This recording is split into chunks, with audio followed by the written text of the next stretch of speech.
السلام علیکم. نئی قسط شروع کرنے سے پہلے ایک چھوٹی سی گزارش. اگر فرسٹ ٹائم میری ویڈیو دیکھنی ہے تو پلیز سپورٹ کیجیے. میرے چینل کو سبسکرائب نہیں کیا تو کر لیجیے بیل کی آل والے بٹن پر کلک کرنے کے ساتھ. تو شروع کرتے ہیں. قسط نمبر 5. وہ ایک ایسا شجر ہو. رائٹر فرحت اشتیاق. اس سے تو اچھا تھا میں پھوچ کر اس کے کپڑے پہن لیتی. شرمندگی سے تو وہ بات بہتر تھی، مگر عقل کس کو ہے؟ اس کے کہنے کے باوجود وہ غصے سے بھوکی رہی. اس کے کپڑے جیسے سوکھے اپنے پہن کر اس کے اتارے جیسے بڑا گناہ کر دیا ہو. اپنے سوٹ کو پہن کے اس کی جان میں جان آئی. اگرچہ آئلن اس کے کپڑے تھوڑی دیر کے لیے پہنے تھے، لیکن اخلاق کا تقاضا تھا کہ دھو کر رکھے جائیں، اس لیے دھو کر سکھا کر پھر اس کے طے کر کے اس کے بیگ میں رکھ دیے. آج سارے دن یہی کام کیا. کبھی ایک جوڑا دھل رہا تو کبھی دوسرا. سکون کا سانس لیا، پھر بالوں کو سلیقے سے باندھ کر بیٹھ کے دوبارہ سے اس کی واپسی کا انتظار کرنے لگی. اس کی واپسی 6 بجے ہوئی. وہ ابھی بیٹھی ہوئی تھی. اندر آتے اس نے بڑی بھرپور نظروں سے اس کا جائزہ لیا. آئلن اسے دیکھا تو گہری نظروں سے اسے دیکھ رہا تھا. نگاہوں کا زاویہ بدلتے بولا، کیا حال چال ہے؟ صرف آئلہ، آپ کے آج کا دن کیسا گزرا؟ وہ اس کی مخصوص بات سے چڑھ کر پھر بھی نہیں بولی.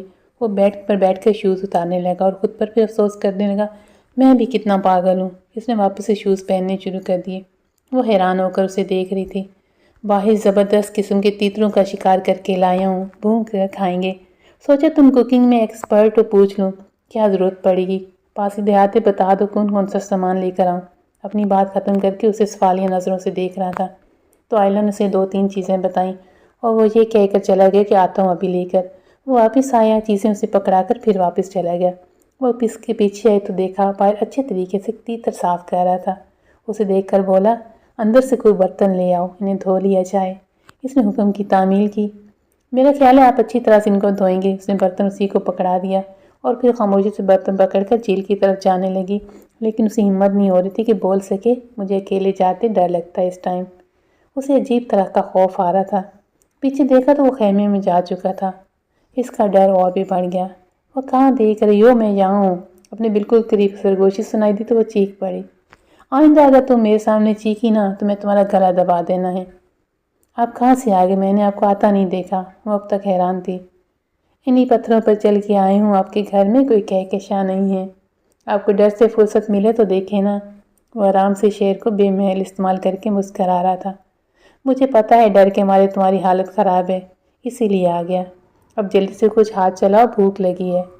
اس کی بات پر جلدی کرنے لگی. جب وہ اس کے برابر بیٹھ کر جھیل میں پتھر پھینکنے لگا. دھلائی کا کام مکمل ہوا تو دونوں خیمے میں آ گئے. آئلن نے جلدی سے مسالہ لگانا شروع کر دیا. وہ پتہ نہیں دوبارہ کہاں چلا گیا تھا. وہ آدھا گھنٹہ بیٹھ کے اس کا انتظار کرتی رہی. آپ کہاں چلے گئے تھے؟ اس نے بڑی فکر مندی سے پوچھا. وہ پتہ نہیں کس بات پر ہنس پڑا. اپنی بات کے جواب میں ہنسی آئلہ کو زہر لگی. ایسا کون سا لطیفہ سنا دیا میں نے جو اتنی ہنسی آ رہی ہے؟ وہ اس کے ناراض چہرے پر ایک نظر ڈالتے بولا، ایک دوست کے کہنے پر پہلی اور آخری بار انڈین مووی دیکھی. وہ پھر ہنسا اور کارپیٹ پر بیٹھ گیا. اس فلم میں ہیرو ہیروئن ایک دوسرے کو بڑی شدید قسم کی محبت کرتے تھے، مگر ظالم سماج نے ان کی راہ میں رکاوٹ بنائی. تنگ آ کر دونوں اپنا گھر چھوڑ دیتے ہیں، جنگل میں آ جاتے ہیں. ہیرو صاحب جو لاہ پڑے تھے اچانک ایک آرکیٹیکٹ بن جاتے ہیں، لکڑیوں کو کاٹ کے گھر بناتا ہے. دونوں نے وہاں رہنا شروع کر دیا. ہیرو جنگل میں شکار اور لکڑیاں لینے جاتا ہے. ہیروئن دکھی گانے گاتی اور اچھے اچھے کھانے تیار کرتی ہے. میں نے دوست سے کہا، جنگل میں کیسے رہ رہے، نہ بندہ نہ بندے کی ذات، بے تکی فلم ہے. اس نے اپنی بات ختم کی تو آئلہ کو اپنا چہرہ تپتا ہوا محسوس ہوا. وہ اتنا آؤٹ اسپوکنگ ہوگا اس کے وہم و گمان بھی نہیں تھا. گوشت کو کیا چولہے پر تل لوں؟ وہ اس کی بات کو بدلتے دیکھ کر پوچھا. کیا تم ان فلموں کی باتوں پر یقین کرتی ہو؟ میں فلمیں نہیں دیکھتی. وہ اس کو بغیر دیکھے آگے بڑھ گئی اور خواہ تیتروں کو الٹ پلٹ کرنے لگی. ابھی جب تم میرا یہاں بیٹھی انتظار کر رہی تھی تو مجھے برسوں پہلے یہ فلم یاد آ گئی. وہ بھی اس کے پاس بیٹھ کر کھڑا ہو گیا. جی نہیں، میں آپ کا انتظار نہیں کر رہی تھی. حد ہوتی ہے خوش فہمی کی. وہ زبردستی ہنسی. تمہیں نہیں لگتا ہم گھر سے بھاگے ہوں جیسے ہیرو ہیروئن کی طرح؟ وہ اس کی بات پر چڑھ گئی. لگتا ہے آپ بہت خوش ہو. ارے تمہیں کیسے پتہ چلا؟ وہ حیران ہوئی. وہ اس کی حیرت کو نظر انداز کر کے سنجیدگی سے بولی، عام لوگ خوشی میں بے تحاشا اور بے تکی بھی کرتے ہیں باتیں، اسی لیے. وہ برا منائے بغیر ہنس مسکرا دیا. تمہارا خیال بالکل ٹھیک ہے. اب جلدی سے بتاؤ میں کیوں خوش ہوں؟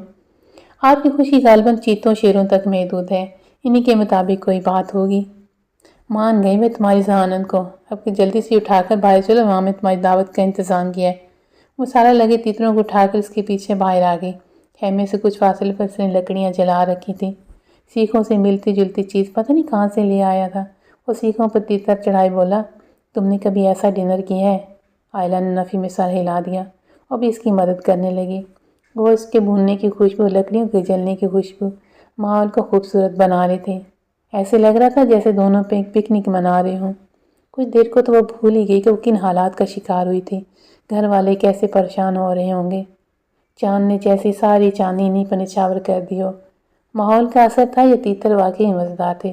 وہ اس سے بولی، اتنا شاندار ڈنر میں نے پہلے کبھی نہیں کیا۔ یہ ڈنر مجھے ساری زندگی یاد رہے گا۔ وہ گرم گرم سیخ سے بوٹی اتارتے ہوئے بولا، ہمارے ساتھ رہو گے تو ایسے ہی مزے آئیں گے۔ پھر بولا، آج میں نے اس کا کام تمام کر دیا۔ بہت چالاک بنتا تھا۔ اس کو مارنے کے لیے بہت بڑے شکاری ناکام لوٹ گئے۔ یہ میری زندگی کا شاندار کارنامہ ہے۔ میری دوست تو خوشی سے پاگل ہو جائیں گے۔ وہ بہت خوش تھا۔ اس کی بات سن کر وہ بھی اچھل پڑی۔ اس کا مطلب اب آپ مجھے چھوڑنے آئیں گے؟ وہ اس پر تفصیلی نگاہ ڈال کر بولا، تمہیں چھوڑنے کا کیا مطلب؟ تمہیں لگتا ہے میں یہاں مزید قیام کروں گا؟ میں تو رات میں ہی چلا جاتا، مگر مسئلہ تمہارا ہے۔ میرا کیا مسئلہ؟ ابھی چلے نا، آپ کو میری وجہ سے کوئی پرابلم نہیں ہوگی۔ میں وعدہ کرتی ہوں آپ کو بالکل پریشان نہیں کروں گی۔ وہ گہری سانس لے کر بولا، پاگل ہو تم؟ پتہ نہیں تمہارے گھر والوں نے اتنی خطرناک جنگل میں کیسے آنے دیا؟ اس کی بات پر چڑھ کے بولی، میری ساری بات کبھی سنی نہیں تو مہربانی کر کے خاموشی رہیں۔ وہ اس کی بات پر کہکا لگا کر ہنسا، اچھا دل چھوٹا نہ کرو، آج سنا میں خاموشی سے سنوں گا۔ وہ اس کے شرارتی لہجے سے چڑھ کر اٹھ کر چلی گئی۔ دیکھو ابھی اتنا اچھا کھانا کھلایا، اسے غصے میں ضائع مت کرو، ورنہ تمہارے گھر والے سوچیں گے میں تمہیں کھانا کھلاتا پلاتا نہیں رہا۔ وہ بنا کچھ کہے خیمے میں آ گئی۔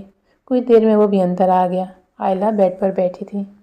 ارے بھائی اٹھو یہاں سے، چلنے کی تیاری کرو، پہری بڑی جلدی تھی۔ اسے اٹھنے کا کہا تو چپ چاپ اٹھ گئی۔ اس نے اپنے سنگل بیڈ کو جو صوفے کا کام میں دیکھا تھا فولڈ کرنا شروع کر دیا۔ بیڈ فولڈ ہو کر چھوٹے سے سوٹ کیس جیسا ہو گیا۔ وہ سب دیکھ رہی تھی۔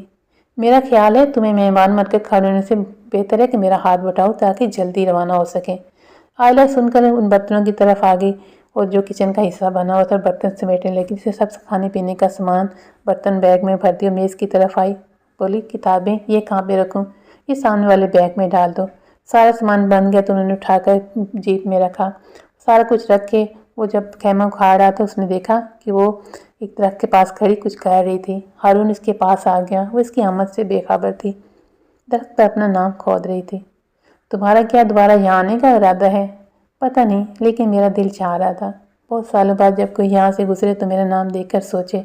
وہ نام کو گہرا کرتی ہوئی بولی، بڑے رومانٹک خیال ہیں، میں نے آج تک ایسا نہیں سوچا، ورنہ کس جنگل میں میرا نام نہ ہوتا۔ ویسے آئیڈیا برا نہیں، میں بھی لکھ دیتا ہوں۔ اسی کے نام کے نیچے اپنا بڑا نام کھود ڈالا۔ ہاتھ جاڑتا بولا، اب چلیں؟ ہاں چلیں۔ جیپ کے پاس پہنچ کر موٹے تازے شیر کو دیکھ کر پھر سے اس کی چیخ نکل گئی، میں نے منع کیا تھا، پھر چیخیں۔ وہ ناراض ہوا، یہ بھی ہمارے ساتھ جائے گا؟ نہیں، میں اس کے ساتھ سفر نہیں کر سکتی۔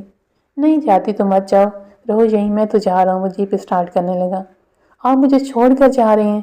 وہ بھی اس منحوس کی خاطر؟ لگتا تھا بہت مشکل سے کھینچا گیا تھا کیونکہ آدھا سیٹ پر تھا اور آدھا نیچے۔ تمہیں آنا ہے تو آؤ ورنہ میں جا رہا ہوں۔ آئلہ نے بڑی مشکل سے قدم جیپ کی طرف بڑھانے لگی۔ وہ فرنٹ سیٹ کا دروازہ کھولنے لگی اور ہارون کو بے بسی سے دیکھنے لگی اور بولی، یہ مر گیا ہے نا؟ آپ نے ٹھیک سے چیک کر لیا تھا؟ کہیں ایسا نہ ہو مکاری کر رہا ہو۔ وہ تھر تھر کانپ رہی تھی۔ وہ غصے میں تو آ گیا مگر بولا بہت آرام سے، آئلہ کیوں ٹائم ضائع کر رہی ہو، بیٹھ جاؤ۔ وہ بہت مشکل سے اندر گھسی تو ہارون نے بلند آواز سے شکر ادا کیا۔ وہ اس کی بات سے بے نیاز پیچھے دیکھ رہی تھی، دیکھنے کا انداز ایسے جیسے اسے دیکھنا نہ چاہ رہی ہو۔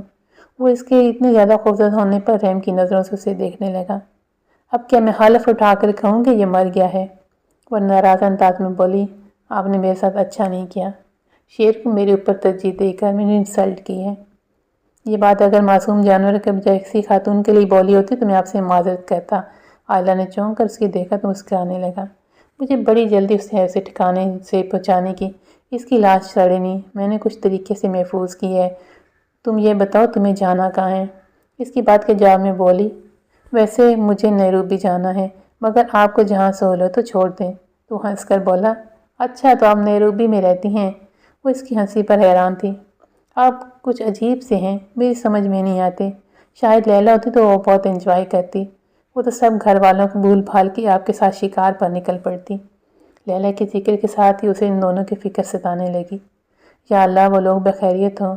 وہ بغور اس کے چہرے کو دیکھ کر اداسی دیکھنے لگا۔ اس کا موڈ بدلنے کے لیے بولا، اتنی خوبیوں کی ماری لڑکی سے آپ کا کیا تعلق؟ آپ کی دوست آپ کی طرح بزدل ہونی چاہیے۔ اپنے بارے میں کمنٹس پہ برا منانے کے بجائے لیلا کا بتانے لگی۔ وہ ہوتی تو سب سے پہلے شیر پر پاؤں رکھ کر تصویر بناتی، پھر اس کا تفصیل سے جائزہ لیتی۔ وہ کسی سے نہیں ڈرتی، بہت بلند ارادے ہیں اس کے۔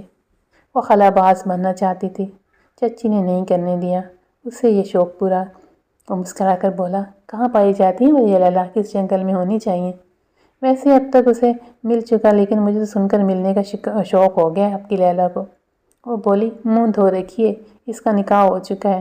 وہ اس کے لہجے پر ہنس پڑ اپنے لہجے پر افسوس شامل کرتے بولا، افسوس میں لیٹ ہو گیا۔ کچھ دیر میں دونوں میں خاموشی چھائی رہی۔ باتوں میں لگ کے اس کا دھیان شیر سے ہٹ چکا تھا۔ نیند آ رہی ہے تو سو جاؤ۔ اپنے لیے اس کے لہجے میں موجود خلوص پر اس کا دل خوش ہو گیا۔ نہیں، ابھی تو نیند نہیں آئی۔ تھوڑی خاموشی کے بعد اس سے مخاطب ہوئی، آپ کے گھر والوں کو اتنے خطرناک کام کے لیے کیسے اجازت دے دیتے ہیں؟ ایسا شکار جس میں جان کو خطرہ ہو۔ میرے بھائی نے آرمی جوائن کی، اس دن امی نے رو رو کر گھر سر پر اٹھا لیا تھا، جیسے ابھی گھر جنگ چھڑنے والی ہو۔ اس کے جواب میں طنزیہ انداز میں بولا، میرے پیچھے کوئی رونے والا نہیں، اس لیے میں جو جی میں آتا ہے کر سکتا ہوں۔ وہ اسے دیکھنے لگی۔ شاید میں نے کوئی غلط بات کر دی جس سے یہ ہرٹ ہوا۔ وہ خود ہی کیا سرائیاں کرنے لگی۔ وہ تیز رفتاری سے ڈرائیو کر رہا تھا، شاید وہ اس کی ذمہ داری سے جلدی بھری ہونا چاہتا تھا۔ عائلہ چاروں طرف سناٹا چھائے سے ماحول سے نظریں چراتے ہوئے اپنے ہاتھ کو دیکھ رہی تھی۔ میں کب کی اللہ کو پیاری ہو جاتی، وہ خود سے باتیں کر رہی تھی، اگر یہ یہاں میرے ساتھ نہ ہوتا۔ اسی وقت جیپ زوردار جھٹکے شروع کی۔ اس کا سر سامنے ٹکراتے ٹکراتے بچا۔ اسے دروازہ کھول کر باہر نکلتے دیکھ کر پوچھنے لگی، کیا ہوا؟ شاید جیپ میں کچھ پرابلم ہو گئی ہے۔ اس سے پہلے کہ جواب مکمل دے کے وہ چیک کرتا ہوں، اس کو آگے بڑھ گیا۔ ایک ہاتھ میں ٹارچ پکڑے وہ انجن میں کچھ دیکھنے لگا تھا۔ عائلہ اس کی مدد کے خیال سے باہر نکل آئی اور بغیر کچھ پوچھے ٹارچ اس کے ہاتھ سے لے لی۔ وہ کیا کر رہا تھا، کیا چیک کر رہا تھا نہیں جانتی تھی، نہ دلچسپی تھی۔ بس یہ تھا کہ جیپ جلدی ٹھیک ہو، اس ویرانی جگہ سے نکلیں۔ اپنے خیالات سے شیئر بھی نہیں کر سکتی تھی کہ ایسی جگہ پر روحیں بھٹک رہی ہوتی ہیں۔ آپ بے شک بہت بہادر ہوں، پر روح سے کیسے مقابلہ کرو گے؟ اسی ڈر سے وہ اس کے اور بھی قریب ہو گئی تو وہ چڑ کے بولا، کہاں گھس رہی ہو، تھوڑا سا دور ہو۔ وہ اس کے ناراض لہجے سے ڈر کے فوراً دور ہو گئی۔ 15 منٹ تک مزق مازق کرنے کے بعد ٹھیک تو ہوگی۔ وہ بولا، تھوڑا سا پانی چاہیے؟ چلتے وقت خیال نہیں رہا کہ چیک کر لوں۔ فکر کی بات نہیں، پاس ہی ایک چشمہ ہے، میں وہاں سے لے کر آتا ہوں، تم جیپ میں بیٹھو۔ وہ کین پکڑ کر جانے لگا تو فوراً بولی، میں بھی آپ کے ساتھ چلوں گی، مجھے یہاں اکیلے ڈر لگتا ہے۔ بے وقوفی والی باتیں مت کرو، پاس ہی جا رہا ہوں۔ نہیں، میں آپ کے ساتھ جاؤں گی۔ ضد کرتی اسے زہر لگ رہی تھی۔ یہاں خطرناک ناہموار ہے راستہ، میں پانی سنبھالوں گا یا تم کو؟ میں نے منع کر دیا تو کر دیا، سمجھی؟ جیپ میں بیٹھ جاؤ۔ اس کے غصے اور ناراضگی سے سہم کر وہ جیپ میں بیٹھ گئی تو وہ اس کے پاس آ کر بولا، دروازہ لاک کر کے شیشے چڑھا کر بیٹھو، جب تک میں واپس نہیں آتا باہر مت نکلنا کسی بھی صورت، سمجھی؟ آرام سے بیٹھو، خطرے کی بات نہیں ہے۔ وہ سامنے ڈھلوانی راستہ ہے، وہیں سے پانی لے کر آتا ہوں۔ وہ اسے تسلی دیتا وہ تیز قدموں سے آگے بڑھ گیا، جیسے جلد لوٹنا چاہتا ہو۔ عائلہ نے پیچھے پڑے درندے کو دیکھا، اسے ایسے لگا جیسے لال آنکھوں سے اسے دیکھ رہا ہو۔ اس کی طرف سے ذہن ہٹایا تو اس کو لگا ڈرائیو سیٹ پر کوئی بھوت آ کر بیٹھ گیا ہو۔ وہ اس کی ہدایات نظر انداز کرتے نیچے اتر آئی۔ چاہے کچھ بھی ہو جائے، میں اکیلے یہاں نہیں بیٹھ سکتی۔ وہ اس طرح بڑھ گئی جہاں سے اسے جاتے دیکھا تھا۔ 2-4 قدم چلنے سے اسے اندازہ ہو گیا کہ وہ ساتھ چلنے سے کیوں منع کر رہا تھا۔ اونچا نیچا مکمل اندھیرے میں ڈوبا راستہ، چاند کی تھوڑی سی روشنی بس رہنمائی کر رہی تھی۔ 2-3 دفعہ ٹھوکر کھا کر گرتے گرتے بچی۔ مزید چلنا مشکل لگا تو وہیں بیٹھ کر اس کے آنے کا انتظار کرنے لگی۔ اچانک اسے اپنے پیچھے قدموں کی چاپ سنائی دی۔ تو یہ تھی آج کی قصہ، کیسی لگی کمنٹ کر کے ضرور بتائیے گا۔ ملتے ہیں نئی قصہ کے ساتھ۔ اللہ حافظ۔